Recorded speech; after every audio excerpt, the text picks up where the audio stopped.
We're family by law and by love, and that's all that really matters. My brother and I always knew my parents picked us out, you know, and brought us home. And Michael wanted, you know, a little brother and sister. I just remember like looking so kind of vulnerable. Like this, she had the lamb like dangling in one hand. It had more parts. It had like didn't have a hole in it. No. I don't think it was pink. Yeah. And it had a handle here, so this was dangling in one hand. My life changed when I was 2.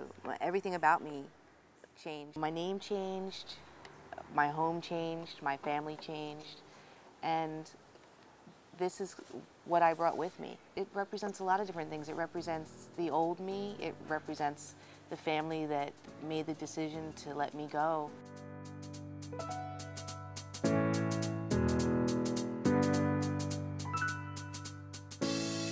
Well, Percy is a little town I grew up in, and it was tiny and very rural. People make snap judgments about me or my family, and then never giving us an opportunity to like show who we really were. I would never want to do that to somebody else. So I reached that age where people see me in public with my father, and I'm hugging him or like arm in arm with him or even holding his hand. They think he's some dirty old white man who has a black girlfriend, and he's my dad, you know.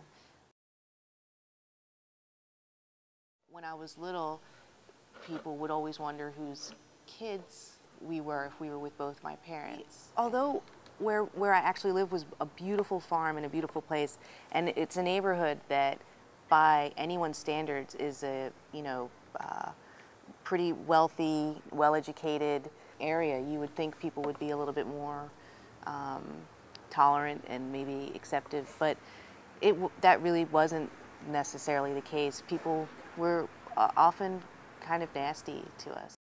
My father also was notorious for like doing really crazy things. He had a sledgehammer, but he knocked off the sledge part, so it was just a handle like a bat.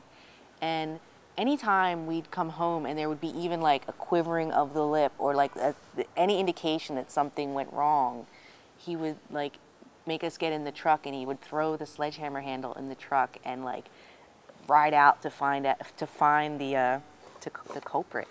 And he never killed anyone, but he would scare the shit out of them. He never actually even hit anyone, but he would like threaten them and like scream at them. So my family were they were sort of fighters.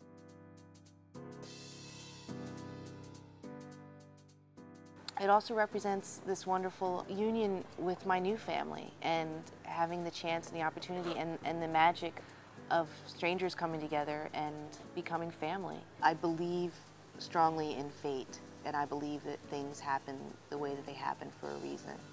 And that's been true for me. You know, it's not just a belief that's random and I'm waiting for it to kick in. I mean, it's really been true in my life. I don't really have a lot of possessions. I don't own a house. I don't have much in the bank. I mean, I live well. I have a nice job and I eat well.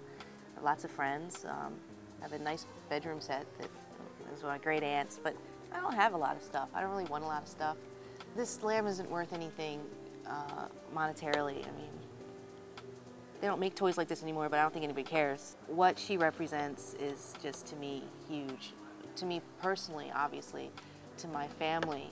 She's worth more than, I think, anything because of the story that comes behind her and the way my life changed, you know, when I crossed over from my birth family to my real family. And I don't have anything greater. There's nothing I have that's more valuable.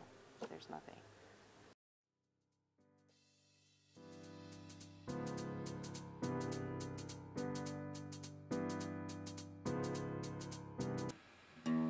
I'm on the lane,